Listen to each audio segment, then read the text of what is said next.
मी माझ्या पतीसोबत हनीमूनसाठी हिमाचलला गेले होते. काही डोंगराळ भागही होता. माझे पती मला डोंगराळ भागात फिरायला घेऊन जात होते. त्या डोंगराळ भागात शतकानुशतके प्रवाहावर राहणाऱ्या काही जमातींचे वास्तव्य होते. तिथे एक स्वच्छ नदी वाहत होती आणि तिचं सौंदर्य पाहून डोळे बंद होत नव्हते. तिथे राहणाऱ्या जमातीच्या लोकांचे विचित्र विधी होते आणि मी नकळत त्या विधींचा एक भाग बनली होती. हिमाचलसाठी माझा नवरा राघव अजिबात सहमत नव्हता. तो म्हणाला की या भागात अनोळखी लोक राहतात आणि ही ठिकाणेही पूर्णपणे अनोळखी आहेत. मला याबद्दल अजिबात माहिती नाही. मी म्हणाले, तू काहीही करू शकतोस. तुमची सबब पुरेशी होणार नाही. मला फक्त त्या डोंगर आणि जंगलात फिरायचे आहे.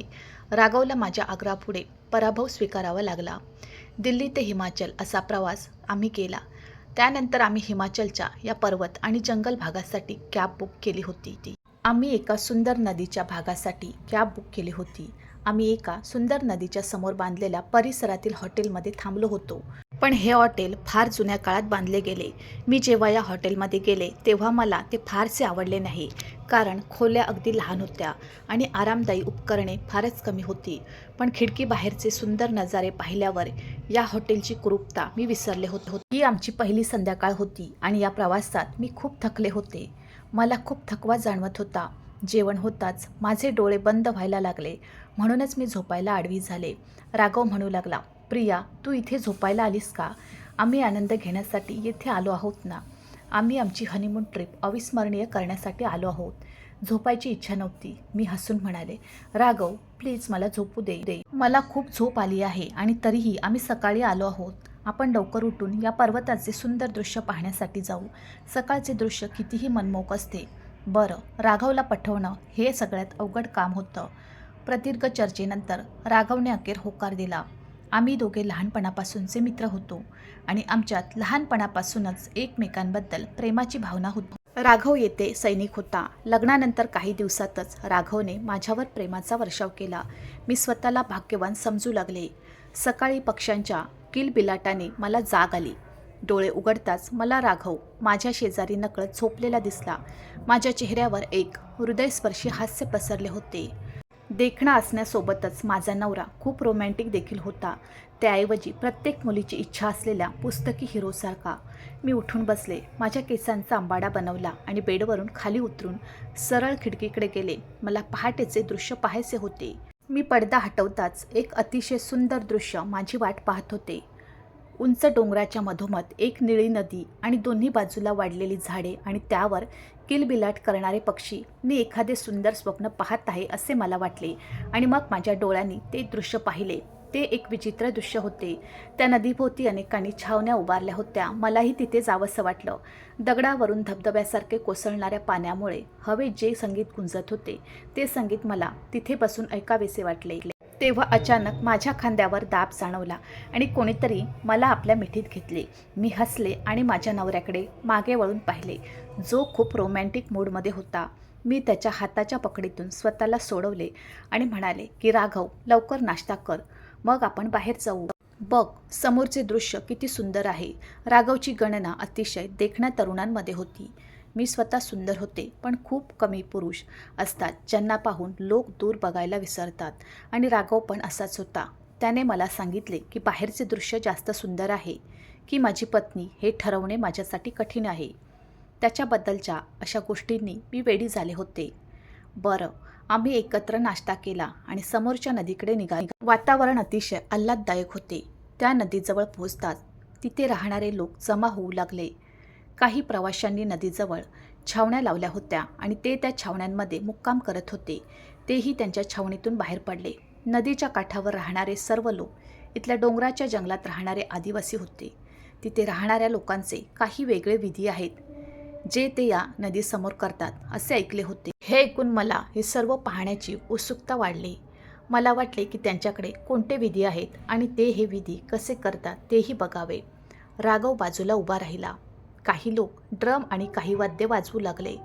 मग माझ्या डोळ्यांनी काय पाहिले, माझ्या आश्चर्याची सीमा राहिली नाही. खूप घट्ट कपडे घातलेले लोक होते. त्यांचेही या केसाळ मुली नाचू लागल्या.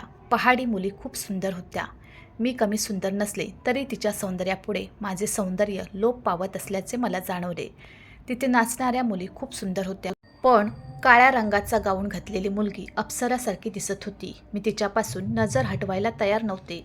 तिचे धाडस पाहून मला आश्चर्य वाटले. एखादी व्यक्ती इतकी सुंदर कशी असू शकते? काही काळ मी श्वास घ्यायला विसरले होते. त्या मुलीच्या सौंदर्याने हिमाचलच्या प्रवाशांचे लक्ष वेधून घेतल्यासारखे वाटले. माझे सौंदर्यही मागे राहिले होते. ती इतकी सुंदर मुलगी होती की तिने प्रेक्षकांना आपल्या जादूखाली पकडले होते. सगळ्यांच्या नजरा त्याच मुलीवर खिळल्या होत्या. काही वेळाने मी परत माझ्या एअरबेडवर आले आणि माझ्या शेजारी उभ्या असलेल्या राघवकडे बघताच त्याची नजर त्याच मुलीकडे गेली. डोळे मिचकवता तो फक्त तिच्याकडे बघत होता. तो बेशुद्ध होता हे मला मान्य आहे, पण तिचा नवरा तिच्याशिवाय इतर कोणत्याही स्त्रीकडे अशा प्रकारे पाहतो हे कोणतीही पत्नी सहन करू शकत नाही. राघव त्या पहाडी मुलीकडे बघत असताना मी त्याचे हात धरले आणि त्याला वाईटरित्या बांधले. मला आश्चर्याने बघून तो थोडा लाजला. मी त्याच्याकडे पाहिलं. मी म्हणाले, तुला काय झालंय? तो हसला आणि म्हणाला, यार, ती खूप सुंदर मुलगी आहे. मला ती तुझ्या आधी सापडली असती तर मी तिच्याशी लग्न केले असते. राघव माझ्याकडे मिश्किलपणे हसत असे म्हणाला. मी त्याच्याकडे पाहिल्यावर तो हसायला लागला. तो म्हणाला, अरे यार, मी गंमत करतोय. कोणतीही मुलगी तुझ्या सौंदर्याशी स्पर्धा करू शकत नाही. माझे मन राखण्यासाठी तो असे म्हणत होता हे मला माहीत होते. तथापि मुलगी खरोखरच खूप सुंदर होती यात शंका नाही. त्यावेळीही ती मुलगी फक्त राघवकडेच पाहत होती. बरं, तिचा डान्स इतका रंजक होता की आम्हाला तिथून उठण्याची इच्छा झाली नाही. पण हा डान्स नसून आमच्यासाठी मृत्यूचा संदेश आहे हे आम्हाला माहीत नव्हतं. तिथल्या लोकांची एक विचित्र विधी होती जिथे मुली लग्नाआधी आपल्या आवडीच्या मुलाशी शारीरिक संबंध ठेवत असत. ती मुलगी पूर्णपणे आनंदी होती. त्यानंतरच ती त्या मुलाशी लग्न करणार. आणि या सगळ्या मागील कारण आजपर्यंत कुणा अनोळखी व्यक्तीला माहीत नव्हते. खरे सांगायचे तर हे सर्व जाणून घेण्यासाठी मीही हिमाचलच्या डोंगराळ भागात आलो होतो. कारण माझ्या कॉलेजच्या दिवसात एका मुलीने मला ही गोष्ट सांगितली होती. मी म्हणाले, हा कसला विधी? लग्नाआधीच मुलगी कोणत्याही तरुण मुलाशी संबंध ठेवायला कशी तयार होऊ शकते? मुलगी म्हणाली की तू कधी त्या भागात गेलीस तर स्वतःच्या डोळ्यांनी बघ. माझ्या मैत्रिणीने जे सांगितले त्यात मला सत्य दिसत नव्हते. तिथल्या मुलीने गळ्यात स्कार्फ तिथे उपस्थित मुलांच्या गळ्यात घालायला सुरुवात केली. मुलीने त्याच्या गळ्यात स्कार्फ बांधला की तिला त्याच्याशी लग्न करायचे आहे हे तिच्या बोलण्यातून स्पष्ट व्हायचे. हा विधी मला फार विचित्र वाटला. मुलींना आपला नवरा निवडायचा पूर्ण अधिकार दिले जात होते. नाहीतर मी याच गावची आजपर्यंत लोक खूप मागासलेले आहेत. आणि फक्त आपल्या गावातच नाही तर आपल्या देशात अशी अनेक ठिकाणे आहेत जिथे लग्नापूर्वी मुलीची संमती देखील विचारली जात नाही. त्यांना सहज सांगितले जाते की त्यांच्या कुटुंबातील वडीलधाऱ्यांनी त्यांच्यासाठी निर्णय घेतला आहे.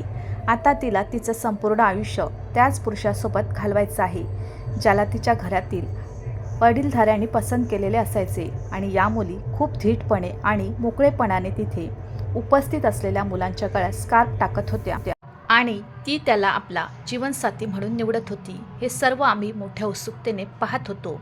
तेवढ्यात तीच सुंदर मुलगी तिचा स्कार्फ हातात धरून पटकन आमच्या दिशेने येऊ लागली.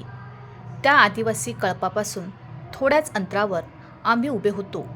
ते लोक त्यांचे विधी करत होते आणि आम्ही त्यांना पाहत होतो. पण ती मुलगी इतक्या वेगाने त्याच्याकडे येताना पाहून मला आश्चर्य वाटले. हे सर्व पाहून तिने अचानक राघवच्या गळ्यात तिचा स्कार्फ घातला. तेव्हा मलाही आश्चर्य वाटले.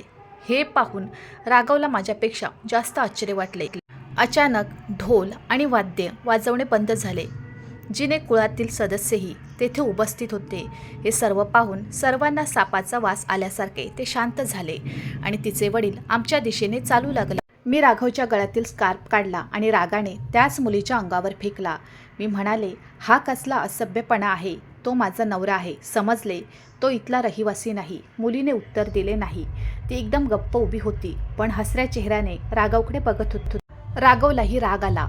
त्या मुलीचे वडील आमच्याकडे आले आणि म्हणाले की आमच्या ठिकाणी एक विधी आहे की लग्नाच्या आधी एक रात्र मुलगी तिला पाहिजे त्या मुलाशी संबंध ठेवू शकते आणि आमच्या मुलीला तुझा नवरा आवडला आहे. हे ऐकून राघव पूर्णपणे घाबरला. एखाद्याला पाहणे ही एक गोष्ट आहे, परंतु कोणत्याही मुलीसोबत एक रात्र घालवणे, तेही लग्नापूर्वी तिच्याशी शारीरिक संबंध ठेवणे, कोणताही सभ्य पुरुष असे करणार नाही. माझा नवरा हे कधीच करू शकत नाही हे मला माहीत होते. राघव म्हणाला, आम्ही या ठिकाणचे रहिवासी नाही आणि तुमच्या टोळीशी आमचा संबंध नाही. ही माझी पत्नी आहे आणि आम्ही इथे फक्त मजा करायला आलो आहोत. तुम्ही तुमच्या मुलीला हा विधी दुसऱ्या कुणाशी तरी करायला सांगा. पण म्हातारा म्हणाला, नाही, असं होत नाही. या मुलीला तिला पाहिजे असलेल्या मुलासोबत एक रात्र घालवण्याचा अधिकार आहे आणि तिने तुला निवडले आहे. हे सर्व ऐकून राघवला राग येऊ लागला. तो म्हणू लागला, तू माझ्याशी जबरदस्ती कशी करू शकतेस? मला असे कोणतेही पाप करायचे नाही आणि तुमच्या निरुपयोगी कर्मकांडांचा भाग व्हायचे नाही. आम्हाला माहीत नव्हते की ही आमच्या आयुष्याची बाब होईल. त्यांनी खिशातून पिस्तूल काढून माझ्या आणि राघवच्या डोक्यात घातली होती. हे बघून आम्ही श्वास घ्यायला विसरलो होतो. ते म्हणाले की जो कोणी आमच्या कर्मकांडाच्या विरोधात बोलेल त्याला आम्ही ठार मारतो आणि आमच्याकडे कोणताही कायदा नाही ज्याद्वारे आम्हाला प्रतिबंधित केले जाईल. आम्ही आपले कायदे स्वतः बनवतो आणि ते पाळतो, पण इतरांनाही आपले कायदे पाळायला भाग पाडतो. एक विचित्र मजबुरी आपल्यासोबत वाढत होती. त्यांचे अनेक तरुण जणू काही आम्हाला त्यांच्या परिसरात घेऊन जायचे आहे असे आमच्या सभोवती जमले. राघव त्यांना वारंवार सांगत होता की आम्हाला सोडा, आम्ही इथे फक्त डान्स पाहण्यासाठी उभे होतो. आमचा तुमच्याशी काही संबंध नाही. तुम्ही तुझ्या कुळातील मुलाबरोबर विधी कर, आम्हाला क्षमा कर. पण त्यांनी आमचे काही ऐकले नाही. आमच्या डोक्यावर पिस्तूल दाखवून त्यांनी आम्हाला जबरदस्तीने त्यांच्या भागात नेले. त्यांनी आम्हाला तिथे नेऊन एका जागी उभे केले. हे एक घर होतं ज्यात अंगण खूप मोठं होतं आणि त्याभोवती अनेक खोल्या बांधल्या होत्या. त्या सर्व मुली त्या खोल्यांमध्ये गेल्या आणि ती माणसं आमच्या आजूबाजूला उभी राहून त्यांचा खोडसाळपणा दाखवत राहिले. मग त्यांच्या नेत्याने एका महिलेला हाक मारली जिचे वय 50-55च्या आसपास होते. ती बाई माझ्याजवळ येऊन उभी राहिली. म्हातारा म्हणाला, या मुलीला खोलीत घेऊन जा. जणू माझ्या हृदयाचा ठोकाच विसरला होता. ते लोक माझ्यासोबत काय करतील माहीत नाही. त्याचवेळी राघवलाही राग आला. त्याने आपले पिस्तूल त्याच्या डोक्याकडे दाखवले आणि माझा हात मागून धरला आणि म्हणू लागला, माझ्या पत्नीला कुठेही नेणाऱ्यांनो खबरदार. आम्ही तुम्हाला आधीच सांगितले आहे की आम्ही इथे फक्त मौज मजेसाठी आलो आहोत. म्हणूनच तुम्ही लोक आम्हाला तुमचे कोणतेही विधी करायला भाग पाडू शकत नाही. कारण कर्मकांडाच्या नावाखाली हे फक्त पाप आहे आणि मृत्यूनंतरही मी तुमच्या कोणत्याही मुलीशी संबंध ठेवणार नाही. राघवने सांगितले होते की एका लहान मुलाने राघवच्या डोक्यावर आपल्या पिस्तुलाचा बट जोरात मारला होता.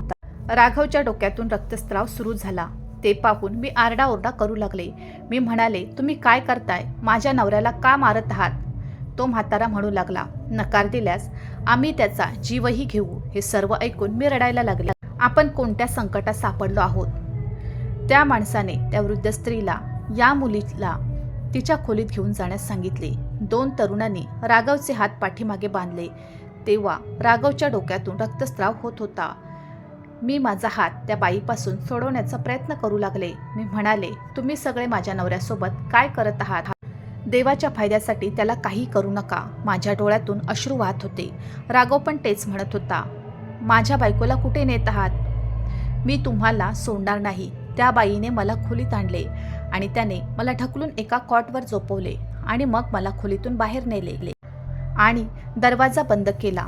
या खोलीत खाटेशिवाय दुसरे काहीही नव्हते. मी पटकन उठून दरवाजापाशी गेले आणि दारावर वाजवू लागले.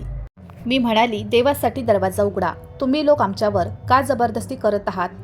बाहेरून मला राघवला मारल्याचा आवाज ऐकू येत होता आणि माझ्या हृदयाला जणू कोणीतरी पकडले आहे असे वाटत होते. त्यावेळी मला माझ्या नवऱ्याच्या जीवाची काळजी होती की ते लोक राघवला मारतील. मी रडायला लागले. मी इथे यायला नको होतं असे मला वाटू लागले. काही वेळाने दरवाजा उघडला आणि तीच मुलगी खोलीत आली जिने काही वेळापूर्वी तिचा डान्स दाखवून आम्हाला वेड लावले होते आणि त्यानंतर तिने जे केले ते पाहून आम्ही थक्क झालो. त्या मुलीला समोर पाहून मला तिचा तिरस्कार वाटला. आत येताच तिने दरवाजा बंद केला. ती माझ्याशी तुटक्या हिंदीत बोलू लागली. ती म्हणाली, तुझ्या नवऱ्याला काय प्रॉब्लेम आहे? तो पुन्हा पुन्हा का नाकारतोय? जरी मी तुझ्यापेक्षा खूप सुंदर आहे. इथे राहणारे पहाडी तरुण माझ्या नजरेची वाट पाहत उभे असतात, पण मी तुझा नवरा निवडला. मग मुलगी म्हणू लागली की मी या भागातील सरदाराची मुलगी आहे आणि सरदार हा आमच्या भागात सर्वात मोठा मानला जातो. त्यांच्या बोलण्याकडे कोणी दुर्लक्ष करत नाही आणि आजपर्यंत मी बाबांना जे काही सांगितले ते त्याने मान्य केले आहे. तुझ्या नवऱ्याचा हट्ट निरर्थक आहे, कारण त्याला प्रत्येक बाबतीत माझ्यासोबत रात्र काढावी लागेल. लाज वाटत नाही का दुसऱ्या स्त्रीच्या नवऱ्यासोबत रात्र घालवायला? मला तिला थोडं आमिष दाखवायचं होतं आणि मी घातलेल्या सोन्याच्या बांगड्या काढून तिला दिल्या. मी माझ्या कानात घातलेले सोन्याचे टॉप्सही काढले आणि तिच्या हातात ठेवले. मी म्हणाले, हे सर्व देवासाठी घे आणि माझ्या नवऱ्याला सोड. आम्हाला इथून जाऊ द्या. ती मुलगी खूप विचित्र होती. तिने माझ्या सर्व वस्तू परत केल्या आणि म्हणाली की माझ्याकडे यापेक्षा कितीतरी पटीने जास्त सोने आहे. मी ते तुला दिले तर तुझा नवरा मला विकशील का आयुष्यभर? कारण मला तो खूप आवडला आहे. त्याच्यासोबत एक रात्र घालवल्यानंतर मी जाहीर करणार आहे की मला हा मुलगा खूप आवडतो आणि मला त्याच्याशी लग्न करायचे आहे आणि मी त्याच्याशी लग्न देखील करणार आहे. त्यानंतर माझे हृदय धडधडत होते. राघवसाठी मी तिच्या डोळ्यात जे पाहत होते ते पाहून माझे मन उडाले होते. ती त्याला पती बनवण्याचा प्रयत्न करत होती. हे फक्त एका रात्रीचे नव्हते. ती म्हणू लागली, तुझा नवरा मला पाहिजे तोपर्यंत माझ्यासोबत राहील. मी म्हणाले, तो असं काही करणार नाही. माझे बोलणे ऐकून ती हसायला लागली. मग तिने माझा हात धरला आणि मला खोलीच्या बाहेर अंगणात ओढले, जिथे माझे पती गंभीर जखमी झाले होते. त्याला अशा अवस्थेत पाहून मी ढसाढसा रडू लागले. मी म्हणाले, माझ्या नवऱ्याला सोड. तू त्याला एवढ्या क्रूरपणे का मारत आहेस? पण तिथे माझी हाक कोण ऐकणार? राघवही आपल्या म्हणण्यावर ठाम होता. तेवढ्यात एक माणूस आला आणि त्याने असे काही बोलले की राघवसोबत माझेही भान हरपले. तो माणूस त्या मुलीचा बाप होता आणि अतिशय निर्लज्ज माणूस होता. तो राघवला म्हणाला, जर तू माझ्या मुलीसोबत रात्र घालवण्यास नकार दिलास तर आज आणि आत्ता माझ्या कुळातील एक मुलगा तुझ्या पत्नीसोबत सर्वांसमोर हनीमून साजरा करेल. हे ऐकून आम्ही दोघे पती पत्नी भांबावून गेलो. ही कसली विचित्र मजबुरी होती. राघव आणि मी हे ऐकून आम्ही गप्पच झालो. कोणालाच उत्तर देता आले नाही. त्याचवेळी 4 जण माझ्या दिशेने सरसावले. हे पाहून माझा जीव जवळजवळ संपला होता. तिथे उपस्थित लोक अंगणाच्या 4ही बाजूंनी जमू लागले. चौघांपैकी एकाने माझ्याकडे निंदकाप्रमाणे पाहत माझ्या गळ्यातील स्कार्फ काढून फेकून दिला. हे सर्व पाहून राघवने आरडाओरडा केला. तो म्हणाला, माझ्या बायकोला काही करू नकोस. तुम्हाला जे पाहिजे ते मला मान्य आहे. कदाचित माझ्या नवऱ्याच्या असहायतेची ही शेवटची परिसीमा असावी. नाहीतर मार खाल्ल्यावर जी पापे हे लोक कर्मकांडाच्या नावाखाली करत होते ते करायला तो अजून तयार नव्हता. मी रडत बसले होते आणि राघवला काहीच बोलता येत नव्हते. कारण नाहीतर माझ्यासोबत जे काही केले जाईल ते सर्वांसमोर खूप लाजिरवाणे होईल. मी रडत रडत त्या मुलीकडे पाहिलं तेव्हा तिच्या डोळ्यात विजयाची चमक दिसत होती. तिच्या चेहऱ्यावर एक जाणते हास्य पसरले होते. ती समोरच्या खोलीत गेली आणि नंतर त्या तरुण मुलाने राघवला त्या खोलीत जाण्यास सांगितले. राघव अत्यंत जखमी अवस्थेत होता.